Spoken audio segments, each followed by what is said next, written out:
আসসালামু আলাইকুম, আমি আব্দুল আনসারি। আপনারা দেখছেন মিস্টার আনসারি ইউটিউব চ্যানেল। সকলকে শুভেচ্ছা ও অভিনন্দন জানিয়ে আজকের গুরুত্বপূর্ণ আপডেট আমি আপনাদের সম্মুখে উপস্থাপন করছি আর কি। শুরুতেই দেখে নেব এখনকার শীর্ষ সংবাদ। 3 সাগর বন্ধের হুমকি ইরানের। হরমুজ প্রণালী থেকে লোহিত সাগর বিশ্ব অর্থনীতি কি তবে ধসে পড়ার মুখে? ট্রাম্পের সুর নরম, ইরান যুদ্ধ কি তবে শেষের পথে? চীনের সাথে গোপনে কি চুক্তি হলো? আমেরিকার হরমুজ প্রণালীতে মাইনের ফাঁদ, সমুদ্রের নিচে অদৃশ্য বোমা, আতঙ্কে কাঁপছে মার্কিন নৌবাহিনী। মণিপুরে রণক্ষেত্র, নিরাপত্তা বাহিনীর সাথে দফায় দফায় সংঘর্ষ, অনির্দিষ্টকালের কারফিউ জারি। কানাডার পার্লামেন্টের ইতিহাস, প্রথম বাংলাদেশি বংশোদ্ভূত ডলি বেগমের অভাবনীয় জয়। প্রিয় দর্শক, বিস্তারিত প্রতিবেদনে আজকে থাকছে ইরান আমেরিকা উত্তেজনা ও ট্রাম্পের সুর পরিবর্তন। প্রিয় দর্শক, বিশ্বকে স্তব্ধ করে দিয়ে এক যুগে 3 সাগরের জলপথ বন্ধের হুমকি দিয়েছে ইরান। তেহরান সাফ জানিয়ে দিয়েছে, আমেরিকা যদি তাদের নৌ অবরোধ না তুলে তবে পারস্য উপসাগর, লোহিত সাগর এবং ওমান সাগরে কোনো জাহাজ চলতে দেওয়া হবে না। এর ফলে কেবল এশিয়া নয়, ইউরোপের জ্বালানি ও অর্থনীতি চরম ঝুঁকির মুখে। এই হুমকির পরেই অনেকটা নতি স্বীকার করে সুর নরম করেছেন মার্কিন প্রেসিডেন্ট ডোনাল্ড ট্রাম্প। তিনি দাবি করেছেন, ইরান যুদ্ধ খুব দ্রুত শেষ হতে যাচ্ছে এবং আগামী 2 দিনের মধ্যেই সরাসরি আলোচনায় বসবে দুই পক্ষ। যদিও ইরান বলছে আলোচনার ব্যাপারে তারা এখনও কোনো আনুষ্ঠানিক তথ্য জানে না। প্রিয় দর্শক, হরমুজ প্রণালীতে অদৃশ্য বোমার মরণ ফাঁদ শুধু হুমকি নয়, রণকৌশলে আমেরিকাকে পঙ্গু করতে সমুদ্রের নিচে হাজার হাজার মিসাইল বা অদৃশ্য বোমা পেতে রেখেছে। গোয়েন্দা রিপোর্ট বলছে, হরমুজ প্রণালীর নীল জলরাশির নিচে 2 থেকে 6 হাজার আধুনিক স্মার্ট মাইন রয়েছে।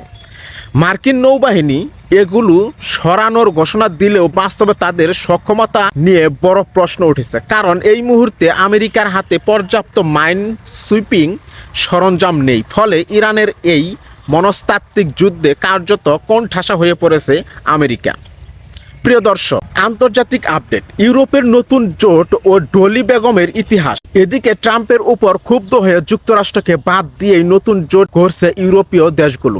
ইতালির প্রধানমন্ত্রী জর্জিয়া মেলনির উপর ক্ষোভ ঝেড়েছেন ট্রাম্প। অন্যদিকে লোহিত সাগরে জাহাজ চলাচল স্বাভাবিক করতে ফ্রান্সের নেতৃত্বে একটি আন্তর্জাতিক রক্ষণাত্মক মিশন গঠনের কাজ চলছে।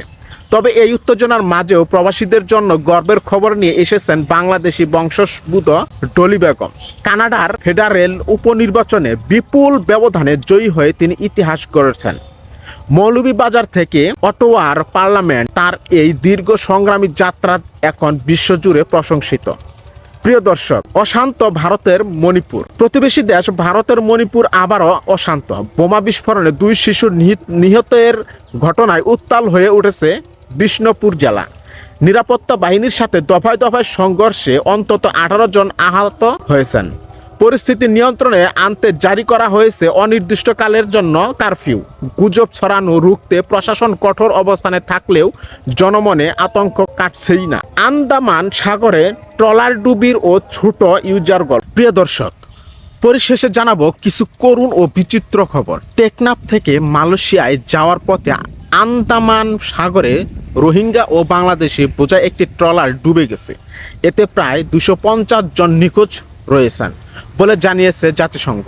আর সবশেষে মেক্সিকোর এক চিড়িয়াখানায় হৃদয় স্পর্শী গল্প। মায়ের মমতা না পাওয়া একটি ছোট্ট বানর ছানা ইউজি এখন বেঁচে থাকার অবলম্বন খুঁজে পেয়েছেন একটি খেলনা টেডি বিয়ারের মাঝে।